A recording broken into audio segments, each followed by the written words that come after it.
light, hide their face, and start to shoot. When they shoot, hide myself behind the Heineken, the beer. Wow. I was born in Hong Kong. I grew up in French Guiana. Very crazy place. Also, it's not safe. I used to be a competitor in Kyokushin Karate in France. Then after this, I changed to kickboxing. Entrepreneurship is something for me to do competition again. My main focus is building some bridge between emerging markets. Now I'm running fintech company, helping African importer to pay their supply worldwide. I mean, that sounds like a huge market potential. This sounds like really big.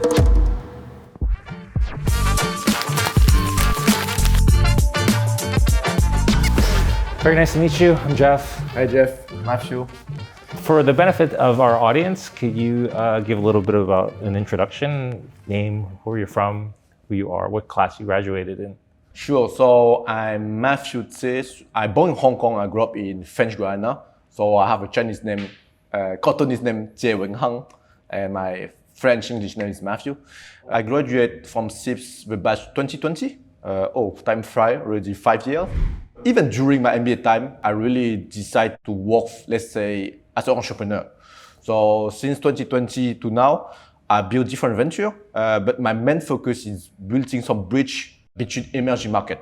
And very focused right now for African, building the bridge with China businesses. Yeah, so that's what I'm doing. Now I'm running fintech company called REasy. We are helping African importer to pay their supply worldwide. As you can imagine, a lot of importation from China. So we help them to pay directly on Alipay, WeChat Pay, and so on. Yeah. That's a lot to unpack. So let's start at the very beginning. So you said you were born in Hong Kong, and when did you move to French Guiana? It was 1991, 1992. So I was 4 years old. Yeah, okay. I just followed my parents. They met some Hong Kong diaspora planning to go there. So they just follow them. Very crazy place, I would say. Not very well developed. So French Guiana, maybe for the audience, most of people don't know. I didn't know. I went on a deep dive of French Guiana before talking to you today. Okay. I watched these videos about it, but please explain. You need to explain because I had no idea about this place. People are very confused. When I say French Guiana, sometimes they say it is in Africa. No, actually it's in South America, close to Brazil, close to Suriname, Venezuela. How do you pronounce it exactly? French Guiana. Guiana. Yeah. So there's French Guiana and there's also Guyana. Exactly. Actually, in South America, there are 3 Guyana. The British one, called Guyana, the Netherlands one, called Suriname, and the last one, the French one, French Guiana. And it's officially part of France, so it's a French overseas department. That's why you can hear I have a very strong French accent because my childhood, my primary school, first language is French. Infrastructure is not very well developed. No university at my time. So that's why most of the people after high school, they need to go to France to pursue their studies. Also, it's not safe. But yeah, now it's a very crazy memories coming back to my mind. But yeah, it's a very funny experience. So your parents were there on an entrepreneurial kind of endeavor as well then? Yeah, exactly. My father just go there to do some, so he make windows and he make like some heavy iron things. Yeah. Wow. And there's an Asian population there, right? A Chinese population, I was reading. Not a lot. So the official number at my time, 2,000, 3,000 Chinese immigrants there. Many from 2 diaspora, Guangzhou, Shanghai, Hong Kong. So I belong to Hong Kong one. And the other half is from Zhejiang. Oh, from Zhejiang? Yeah. Wow. They don't mix too much. So like they have a Cantonese on one side and Zhejiang on the other side, and yeah. This is a personal question for me because I grew up in Canada, Chinese in the 1970s. Okay. But there was also a sizable Chinese community there already. Yeah. How did it feel for you? Like, what were your classmates like? What was the mix of languages? Did you feel like Hong Kongese? Were you very strong about being Chinese, or were you feeling like you were French? Identity question, I'm curious. Majority of my classmates is the Creole, so the mixed black, and because of history. So there's also some Brazilian and Haitian. And also the things is, they have a lot of like illegal immigrants from all this place coming to French Guiana because they belong to France. With my brother, we have only 2 Chinese minority in junior school. So it was pretty tough actually. It's hard to adapt yourself, how to find your identity. Sometimes you want to, I want to be like them, to be more accepted. But I think this built character, this built strength, and this built also open mind, for business. I didn't suffer that much. I have some good friends. I still keep in touch with them. I just saw one of my neighbor, not in French Guiana, but in Paris, a very good friend of mine. And yeah, the question of identity is crucial. Wow. Yeah, I always used to hear from Chinese people in the mainland saying like, oh, you're not Chinese. And I always say to them, you try growing up in the environment that I grew up in, where everybody around you isn't Chinese, and you will know what it means to be Chinese in the world around you. This kind of feeling. Wow. Growing up the way that you did and with your background, you must speak many languages then. You must speak French, Cantonese, and then what else? So in English, speaking in this in English I would say, but it's very funny because I still remember because I born in Hong Kong, so I did like some kindergarten school. So before my English is okay, I just arrived in French Guiana. The first sentence I told to the professor is in English, is may I go to toilet? After so many years in this place, I lost my English. So my first professional language now is French. And with family, I speak in Cantonese. And also because I came to CEIBS and also I spent some time in Shanghai. I spent 10 years in Shanghai. I forced myself to be more fluent in Putonghua, in Mandarin. Yeah. Okay. So let's talk a little bit about your decision to come to CEIBS and come to China. How did that come about? What point were you in your life at that point? I graduated from high school, then I need to find a university, right? And most of people, they just go to France to study. I graduated from a chemical engineer, and also I have a dual degree with a business school, HEC Paris. I feel like I'm not that good engineer, and also I don't feel I can build crazy business in France. At least at this moment, I don't feel capable to do that.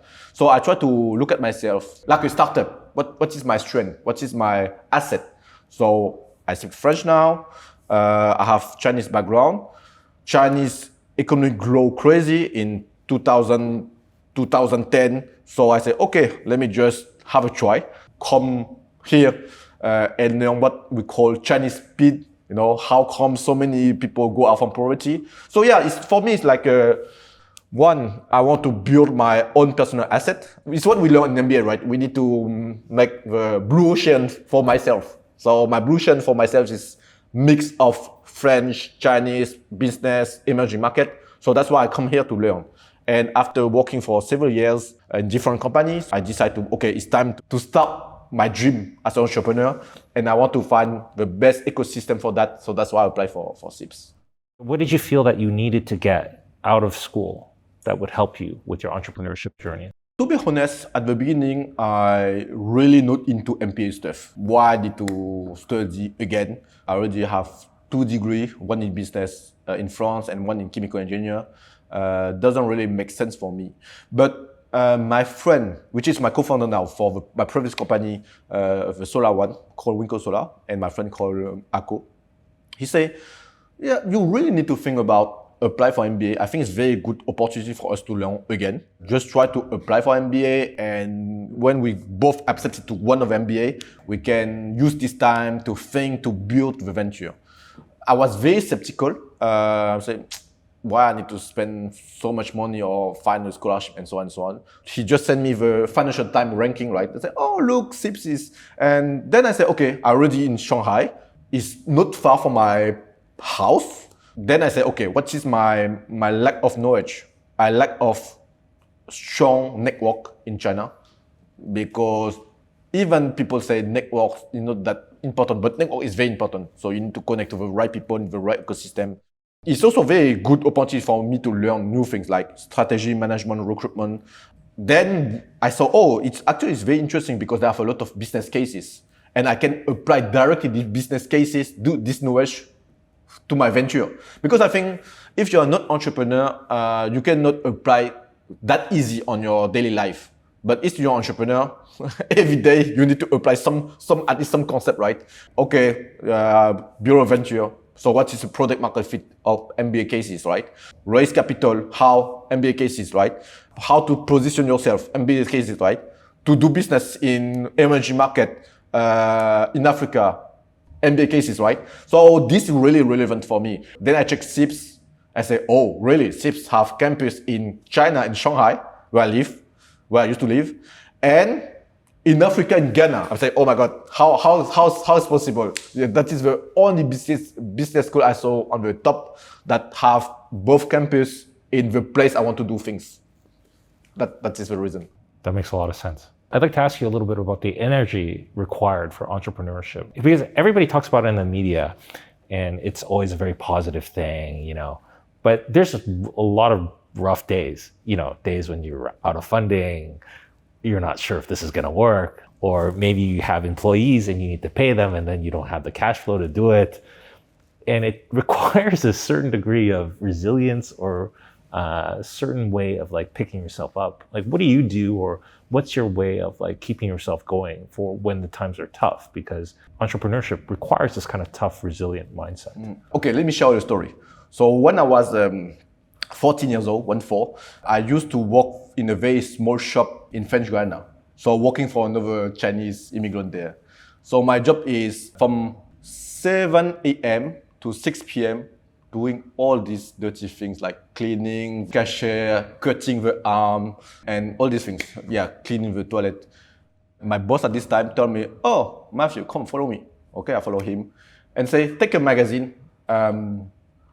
So that is adult magazine. If you want, you can take it. That is like all this magazine about science, technology things, teenager magazine. And the last is for kids magazine. So usually I take a kid magazine, like a Disney magazine. Then I will hide like teenager magazine or every, Right. You know what I mean? Of course. So they say, okay, take your magazine, follow me. Your job from 6 p.m. to 10 p.m. is to make sure that if someone come, you throw your magazine, you run, you hide yourself. And I explain to you why. That is one bullet shot. That is another bullet shot. And there's another bullet shot on the road. So when the gangster will come, try to rob us, you throw the magazine, you run, you hide yourself. So then I become an expert of motorcycle noise. So I sit there with my magazine. When I heard the motorcycle making a straight noise like that, it's okay. So they go straight, no problem. But when I heard something like that, it's been full speed, stop, full speed again, and usually they come with two motorcycles, no light, hide their face, and start to shoot. So at this moment, I throw the magazine, run, close the door, hide myself when they shoot behind the Heineken, the beer. Okay, the Heineken beer I try to have, because it's very stupid to buy, because I think if they shoot and they target me, the bullet can just touch me, right? For me, okay, two things. First, it's now a nice story to share, to during dinner or during this kind of interview. I can, so crazy story, right? Second thing is, even I told you that from 6 to 10 is happy time of my day, because no need to clean things. I can read so many magazines, like science and so on and so on and so on. Yeah. So and why I told you all this story is because then the perception of risk is very different. I used to also to do a lot of competition in fighting in Shanghai, in France. So risk perception is different is because of early education, early ecosystem. Second thing is also be confident about the long-term game. When you say at the end, that is the story, that is the future. So then, okay, you might suffer like this, but the story is going this. So just try to survive and catch this. So this keep me motivated. Yeah. Wow, that's the first time I've heard about the somebody reframing risk that way. Yeah, that's very interesting. That's very insightful for me as well. Because like, there's always a bad day, and you're complaining about it, but you're like, yo, I had to hide behind a Heineken barrel while these guys were shooting guns. I mean, this is a. But I mean that is. I didn't choose it. It's just you didn't choose it. Yeah. It's just part of my random luck story because I go through this. It's okay, Yeah. Wow, that'll give you some tough skin. That's for sure. Wow. It's okay, I would say. I still have sometimes some nightmare about we need to find funding, or The employees, we need to pay them.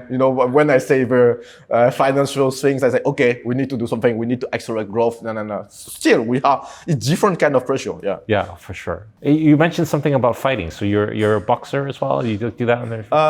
Yeah. So I used to be a competitor in Kyokushin Karate in France. Okay, I wow. went to some national level. Then after this, I changed to kickboxing, kind of semi-professional fight.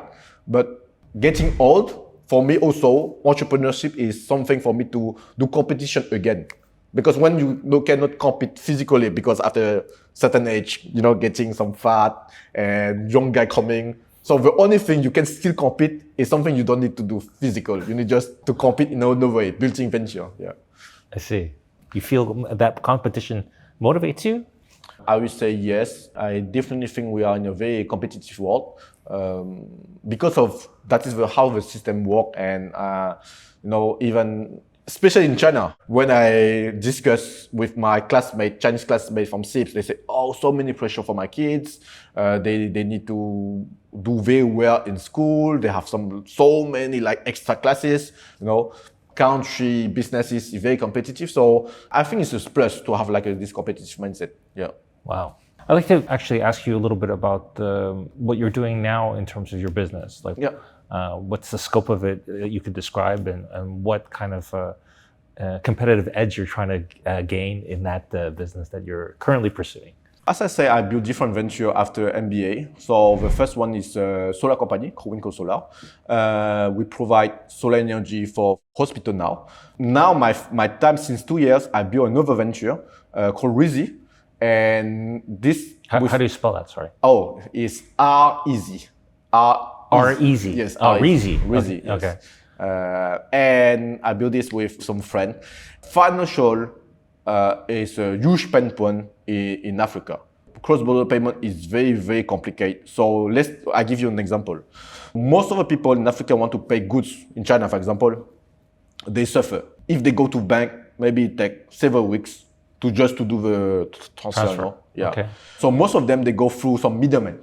Yes. Yeah. And this middlemen, they will take 15% of fees, 15. 15? Yes. So if they want to buy something cost 100, they need to give 15 to a middleman to do the transaction. Okay. And this guy, sometimes it's a scam, they can disappear the money. Yeah. So I say, oh my God, that is a huge opportunity to do right. Huge. Actually, we built it, it's an APP. On the African side, French-speaking country side, we plug all the local payment method. So mobile money in Africa, cash deposit, bank transfer locally. Yeah. They can charge the wallet REasy, and they put invoice from anywhere of the world. But let's take an example in China, invoice from Chinese supplier in Guangzhou, Yiwu, doesn't matter.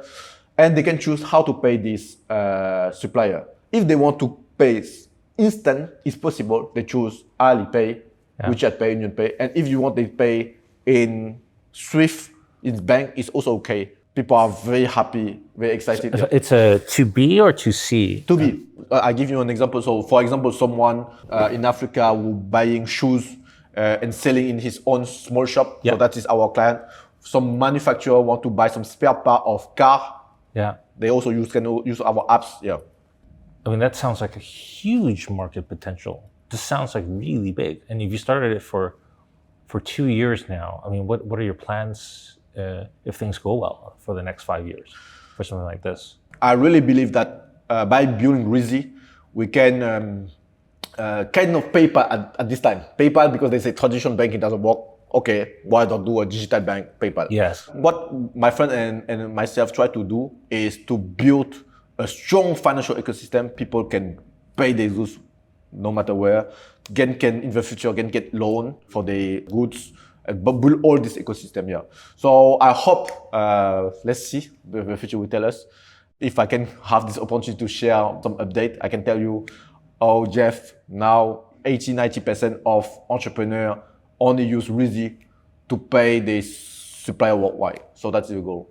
That would be amazing. Yeah, we try.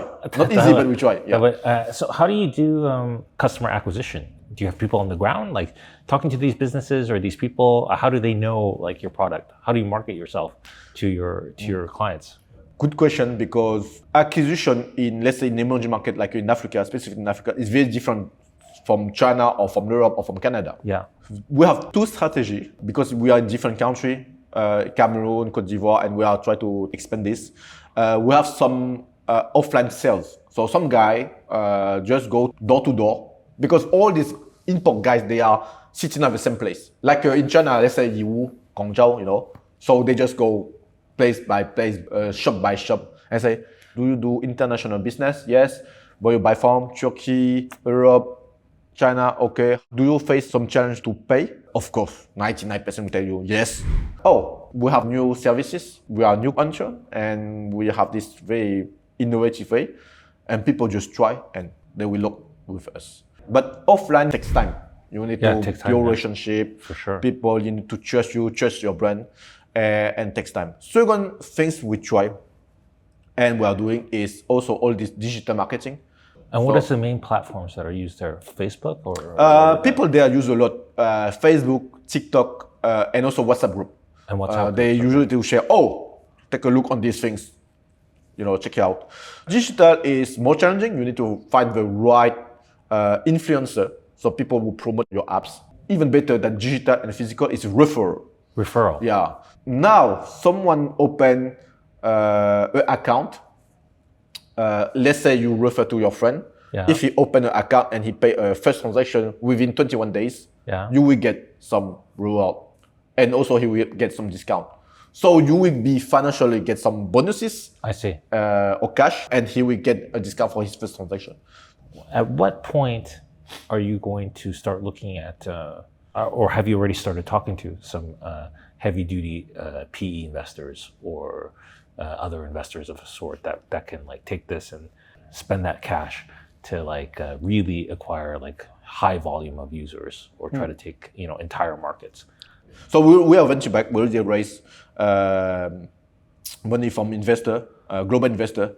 Even we are very early stage. There are some big companies also very interesting to already acquire our technology. So that is very funny part. We say no. We try to push our technology to be leader in this field. What advice do you give for up and coming entrepreneurs who want to be in this space of either developing economies or in general, like, you said you have multiple ventures, like being able to keep doing this? What advice do you have for up and coming entrepreneurs? First thing is it will be tough. Jeff, I know you're also an entrepreneur. When we are both entrepreneurs, we know it's not easy, it's tough. And people need to be ready to the toughness. Some people believe that, entrepreneurship is freedom, my own boss. You're a boss, but I mean, you have so many pressure. I mean, from investor, from client, from staff, from, everybody are waiting you to do something and you need to drive them, have a right vision. 2019, 2020, when I started my previous venture, in order to save costs, I bought instant noodles, Kung Zai Min. I just graduated from MBA, so totally almost broke, right? So I said, okay, I like this brand, Hong Kong brand. I bought 20 pack of different flavor. You have like a chicken, beef, spicy that I pack on my luggage. So my luggage is this, half is clothes, half is noodles. So I did this for every day, 3 weeks. Now I still have some trauma. Every time I just feel the taste, I imagine the taste of this brand, these noodles, I will not feel good. But what I want to say is, you need to go a lot of up, down, So be ready for the toughness. Second thing is also try to at least test a lot of things and iterate. Because usually the first idea doesn't work. So just try again, and you need to do it very fast. If you're too slow to adapt yourself, your business, yourself, and the ecosystem, you will just die. And last thing is choose the right partner. Partnership. Are these people you want to work for several years? Do share some common values, strong values, and also try to understand what is his strength, what is his weakness. Because these very small things, but sometimes you think, these guys look smart, we are good friends, let's do business. But in reality, you need to find some things he's good and you are not good, and you balance, and you also have trust. so many startup or business, they just explode because they have some fight, misunderstanding, misalignment. So that is some rough idea I can share to you. You work with a business partner. Yeah. Can you give me an example of like how the two of you complement each other? Like what are your strengths or what are his or her strengths, your partner? Oh, famous company, we are 4 co-founders. So of course the CTO is very good on tech. It's kind of genius. I know he's very, very smart and on technology part. Weakness, but that is very common weakness, is binary. It's 1 or 0, 1 or 0, right? Right. This work, this don't work, this cannot, So sometimes we need to, because we are in a very disruptive world, sometimes we need to spend time to talk, to convince. We need to have a try for that, Then I have 2 co-founders, they original from Cameroon, from Africa. One is very strong in building network, building strong partnership, because they're also younger than me. They're 20 something, Right. So sometimes what we try is to slow down, to really build some process, some way. And last one is the CEO, very strong operation. They can work from, sometimes I'm very shocked, he work like from 2, 3 a.m. of the morning, but he go to sleep at 8 night. I think it's a balance, right? I mean, what I try to bring on the table is to bring what I learned also from MBA process, all these things. So we have a good balance so far, yeah. Nice. And finally, I'd like to ask you a little bit about your interest in Africa, how you came to be interested in this market, what's your passion behind it, and what you think the future of China-Africa business is. Africa have a lot of opportunity because for different reasons. Population going very fast. 1/4 of the worldwide population to 2050 is African. The growth also will follow. Good to catch some growth opportunity. Second things also, that is good on emerging market. You don't need to be a genius. Problem, lack of infra, financial problem is so obvious. Just solve this pain point, then you can make money, you can bring values to community, you can, the pain point is everywhere. You just go to the street, you will see, some road is broken. You go there, no internet. ATM doesn't work, so many things. And you just see the pain point, you can just solve it. So yeah, I would say most of emerging market, Africa, there are so many things to solve and just need to spend energy, time and try to innovate, to try to challenge what they used to do and just try to bring some innovation on that. And also, we know that now China and Africa have more and more strong bond. Then doing cross-border things is also a very exciting world and things we can improve in the future. Terrific. Thank you very much. Thank you. Thanks. Thanks a lot. Thank you.